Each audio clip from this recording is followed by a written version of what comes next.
Terça-feira, dia 17 de junho de 2025. Sejam todos muito bem-vindos, meus amigos, a mais um vídeo do canal Terra Brasilis News. Agora,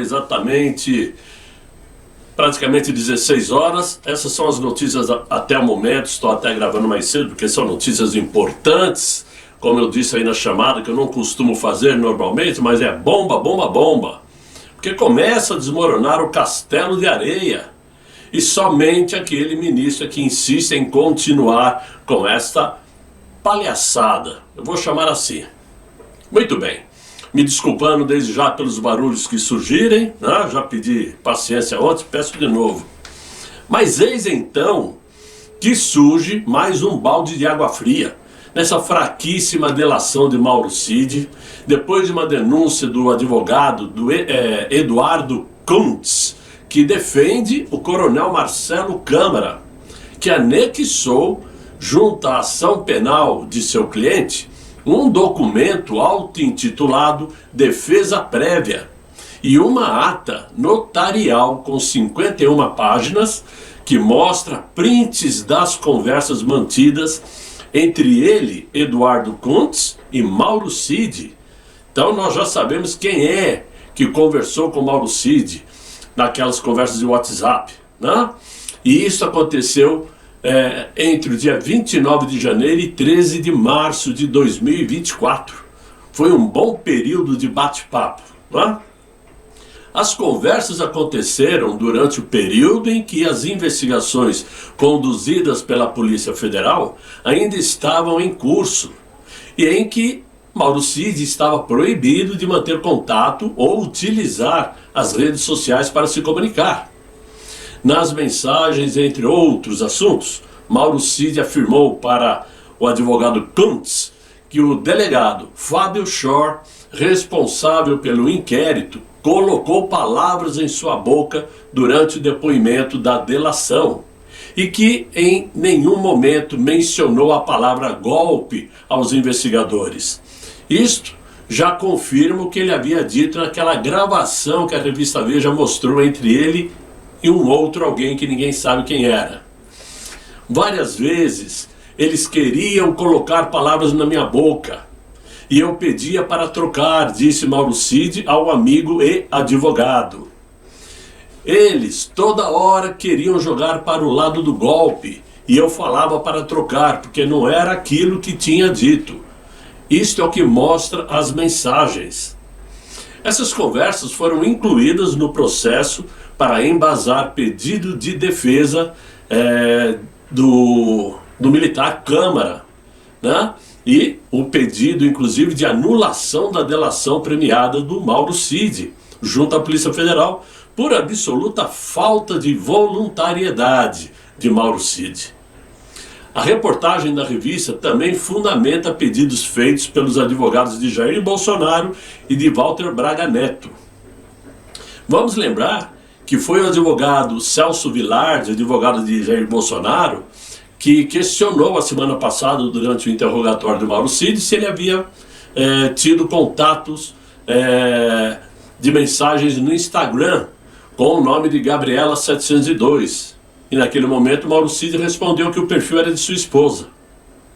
Segundo o site Metrópolis, que trouxe a matéria, o ministro Moraes, relator do inquérito no Supremo, ainda não se manifestou sobre o pedido do advogado Kuntz, mas fontes da corte que não quiseram se identificar afirmam que a Procuradoria-Geral da República será consultada antes de qualquer decisão.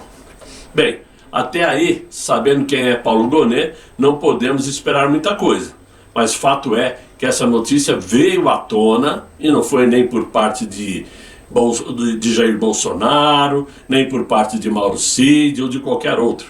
Foi do advogado Eduardo Kuntz. Aproveitando o assunto, vamos lembrar que aquele ministro autorizou no dia de hoje uma acareação entre o general Walter Braga Neto e o Mauro Cid, que deverá acontecer na próxima terça-feira. O engraçado é que o mesmo ministro não autorizou uma acareação pedida pelo ex-ministro da Defesa, Paulo Sérgio Nogueira, com o brigadeiro Carlos Batista Júnior, o traidor. Interessante, né? Ele autoriza talvez o que convém e o que não convém não autoriza. Ao mesmo tempo, hoje realmente foi um dia quente, ao mesmo tempo, aquele ministro deu 48 horas para que o Google Brasil informe quem publicou a tal minuta do golpe na internet. Se vocês se lembrarem, há cerca de um ano praticamente, saiu a cópia de uma minuta. Logo quando saiu a notícia de que a Polícia Federal encontrou a minuta na casa de Anderson Torres. Esse pedido de informações foi feito justamente pela defesa do Anderson Torres, que era o ex-ministro de Justiça de Jair Bolsonaro. E claro, na solicitação os advogados alegam que é necessária uma perícia para constatar se aquela minuta encontrada na casa de Torres é a mesma que circulava no Google. Assim, ele saberá se era ou não responsável pelo documento. Então é claro que o Anderson Torres não era o responsável, senão seus advogados não iriam pedir uma perícia do documento. Claro, né? Eu acho assim, torna-se impossível um sistema jurídico sério, pelo menos, com o mínimo de credibilidade, manter essa delação de Mauro Cid válida. Com tantas provas de que ele foi coagido, além de suas próprias mentiras, esse julgamento precisa ser cancelado, ou definitivamente o Brasil ficará marcado mundialmente como um país sem lei. Inclusive, o advogado de Jair Bolsonaro pediu para aquele ministro cancelar o julgamento e o ministro já disse que não. Então nós sabemos qual que é a intenção. Essa intenção é justamente a seguinte: tirar Jair Bolsonaro do páreo, tirar todos os seus aliados também do páreo e abrir caminho para a esquerda se salvar em 2026, se é que isso é possível, né? Outra notícia muito importante que saiu hoje, e que eu faço questão de trazer aqui com muito gosto, é que uma testemunha deve esclarecer a entrada de Felipe Martins lá nos Estados Unidos. Está marcado para julho próximo o testemunho de uma pessoa com acesso técnico aos sistemas da agência responsável pela segurança alfandegária e migratória dos Estados Unidos, e que deverá detalhar de que forma foi inserido no sistema de imigração americana o registro de entrada de Felipe Martins, datado de 30 de dezembro de 2022. Essa testemunha vai mostrar tintim por tintim quem fez o quê.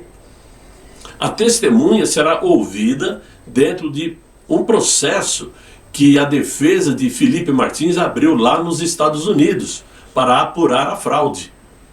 Essas informações foram trazidas pela CNN no dia de hoje. A expectativa é a de que por meio dessas investigações seja provada que foi inserida no registro de entrada e saída de pessoas nos Estados Unidos uma informação falsa de que Felipe Martins entrou no país naquele período. Né? Notícia, inclusive, que acabou ajudando a embasar sua prisão e posterior indiciamento pela Polícia Federal no inquérito da chamada trama golpista. Agora um detalhe: independente se Felipe Martins havia ido para os Estados Unidos ou não, qual o motivo de colocá-lo nesse indiciamento, nesse processo? Ele não estava proibido de viajar. Ele não estava sendo acusado, não estava sendo processado, ele poderia viajar. Por que que aquele ministro colocou Felipe Martins nesta tramóia toda? Essa é a pergunta que fica no ar, mas de qualquer forma, a falsificação da entrada dele vai vir a público. Não resta dúvidas, né? Agora, a expectativa dos aliados, principalmente de Felipe Martins, é que ele, podendo comprovar que houve adulteração criminal para prover dados para uso de autoridades brasileiras, violando assim tratados de cooperação jurídica internacional e que regulam o intercâmbio de informações entre os dois países, isso vai, evidentemente, jogar um peso nas costas daquele ministro sem tamanho, porque eles terão que dar explicações. A partir do momento que é feita a investigação, se comprova a fraude e se detecta quem fez a falsificação, esse alguém vai ter que explicar quem, por quê e quando ele fez isto. Simples assim. Além disto, seus interlocutores avaliam que as potenciais revelações da testemunha possam fazer com que o caso chegue a instâncias como Departamento de Justiça dos Estados Unidos, Congresso americano e organismos internacionais de defesa dos direitos humanos. Isso porque a percepção no seu entorno é de que, ao invés do governo brasileiro, vou chamar de governo brasileiro, né? Não daquele ministro, ao invés desse governo seguir os canais oficiais, os dados teriam sido acessados de forma clandestina e fraudulenta. Se a gente fizer um comparativo e lembrar que a Carla Zambelli pegou 10 anos de cadeia aqui porque, junto com o hacker, invadiu o Conselho de Justiça, esqueci o nome completo, né? Invadiu lá o sistema de justiça. Se ela pegou 10 anos de cana, então quem fez essa inserção fraudulenta dentro do Departamento de Imigração americana vai pegar uma cana brava, vai pegar uma cana pesada, porque nos Estados Unidos a lei é mais pesada, né? Vamos aguardar mais um pouquinho e, ao mesmo tempo, vamos separando os pacotinhos de pipoca, porque isso não vai ficar por isso mesmo. A coisa está andando. Lembre-se que esta descoberta, essa informação de hoje, saiu por conta do processo aberto pelo advogado do Felipe Martins e não tem nada a ver com a investigação dentro dos Estados Unidos que quer apurar por que apareceu o nome de Felipe Martins na lista de entrada no país, que é uma outra investigação. Muito bem. Para reforçar um pouquinho mais a notícia anterior, de que o advogado Eduardo Cantz apresentou uma denúncia dizendo que foi ele que conversou com o Mauro Cid, né? Eduardo Cantz, que defende Marcelo Câmara. Eis que é importante lembrar que o advogado afirmou para a CNN também que tinha esses áudios atribuídos ao tenente-coronel Mauro Cid desde o ano passado e que guardou esse material por uma questão de estratégia da defesa, né? O Eduardo Cantz afirma também que quem iniciou a conversa foi Mauro Cid e que ele, em momento algum, procurou Mauro Cid para dialogar. Muito bem. Diante disto tudo, hoje também o senador Flávio Bolsonaro disse enxergar o acontecido como um vício gravíssimo e insanável no caso e defendeu a anulação do processo. Ele deu uma entrevista para a CNN dizendo que com esta descoberta, ou com essa informação do advogado Eduardo Cantz, isto tudo mostra que é o fim da farsa do golpe. E esse processo fabricado para tentar incriminar Jair Bolsonaro tem que ser imediatamente anulado. Já é a segunda vez que vem a público a verdadeira delação de Mauro Cid. Nunca houve tratativa sobre o golpe de 8 de janeiro, bem como ele foi coagido a mentir na Polícia Federal e em juízo, disse o Flávio Bolsonaro. O senador disse também que há um esforço aloprado daquele ministro para condenar Jair Bolsonaro e seus aliados. É um vício gravíssimo e insanável. Por muito menos a Lava Jato foi anulada para recolocar o Inácio no jogo. Está na hora de o STF largar a mão daquele ministro, recolocar o país no rumo democrático e permitir que a população decida se Jair Bolsonaro deve ou não voltar à presidência da República, emendou ele. Bom, como eu disse, né, eu acho que torna-se impossível um sistema jurídico sério, com mínimo de credibilidade, manter uma delação desta. São muitas provas, muitas afirmações que demonstram que essa delação foi forjada, foi montada. Não é à toa que foram feitas 11 delações, somente 9 foram aproveitadas. Agora, a pessoa faz uma delação. Por que 9? Tem coisa errada, com certeza. Só aquele ministro não quer admitir. Mas talvez por esse motivo é que automaticamente e coincidentemente ou não, né, no dia de hoje, bastou o nosso presidente Jair Messias Bolsonaro anunciar que pretende lançar Carlos Bolsonaro a senador e também surgir essa denúncia do advogado Eduardo Kuntz para que, do nada, e depois de ganhar mofo, a Polícia Federal anunciasse que concluiu as investigações sobre os tais rastreamentos conspiratórios da ABIN contra figuras centrais, adversárias do governo de Jair Bolsonaro. A Polícia Federal encaminhou hoje ao Supremo o indiciamento de Jair Bolsonaro, mais uma vez, seu filho Carlos Bolsonaro e o deputado Alexandre Ramagem, envolvidos, segundo a PF, na criação e uso de uma estrutura clandestina de espionagem conhecida como ABIN Paralela. Esta é uma outra montagem, é uma outra narrativa que foi criada já com uma finalidade futura. Vamos montar essa narrativa e quem sabe ela se encaixe no momento oportuno lá na frente. É o que está acontecendo agora. Caso esse julgamento da tentativa de golpe de Estado vá por água abaixo por conta das delações muito estranhas de Mauro Cid, eis que surge um outro caso que serve, né, para ferrar com Jair Bolsonaro e seus aliados. O caso investigado aí pela PF,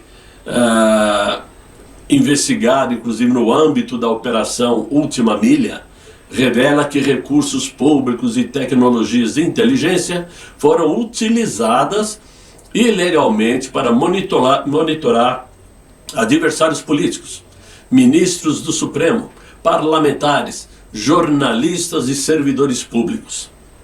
Segundo a Polícia Federal, entre 2019 e 2021, foram registrados 887 acessos do equipamento israelense First Mile, que originalmente foi comprado, foi adquirido no governo de Michel Temer, para explorar de forma clandestina, né, para fins políticos e pessoais, diz a Polícia Federal.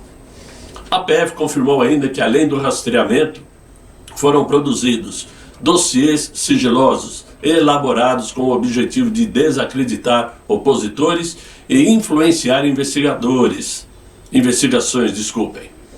Segundo a desacreditada Polícia Federal, as informações obtidas pelo meio do First Mile foram repassadas ao chamado Gabinete do Ódio, supostamente coordenado por Carlos Bolsonaro, que alimentava perfis falsos nas redes sociais e disseminava conteúdos manipulados, inclusive vídeos e documentos adulterados, para atacar adversários e jornalistas. Essa lista aí da PF inclui 30 nomes. Entre eles, Jair Bolsonaro, porque, segundo a PF, ele conhecia o que estava acontecendo, mas omitiu sobre essa estrutura criminosa. Indiciou Carlos Bolsonaro pelo uso político das informações e coordenação de ações digitais. E o Alexandre Ramagem por chefiar a estrutura e operacionalizar o uso do software. Olha, chega a dar náuseas, né? Porque o relatório da PF já está sob análise do Paulo Gonet, lá na Procuradoria-Geral da República, que deverá decidir se vai apresentar denúncia formal ao Supremo ou não. O que vocês acham? Tá na cara que mais uma vez Paulo Gonet vai denunciar Jair Bolsonaro, Carlos, Alexandre Ramagem, etc. E aí o Supremo vai abrir um novo inquérito, tornando essas vítimas réus novamente. Muito bem. Claro que tudo isto não passa de uma perseguição. Isso é óbvio. Perseguição política e talvez até pessoal daquele ministro contra Jair Messias Bolsonaro. É uma perseguição clara e deslavada por um órgão que outrora representava a credibilidade das investigações federais, como a Polícia Federal. Mas hoje serve apenas de trampolim para que aquele ministro atue politicamente contra a direita conservadora, mas especialmente contra Jair Messias Bolsonaro. Isso está muito claro. Então, meus amigos, essas são notícias que saíram hoje, que chamaram a atenção, porque muda muito o segmento desse julgamento que corre lá no Supremo Tribunal, né?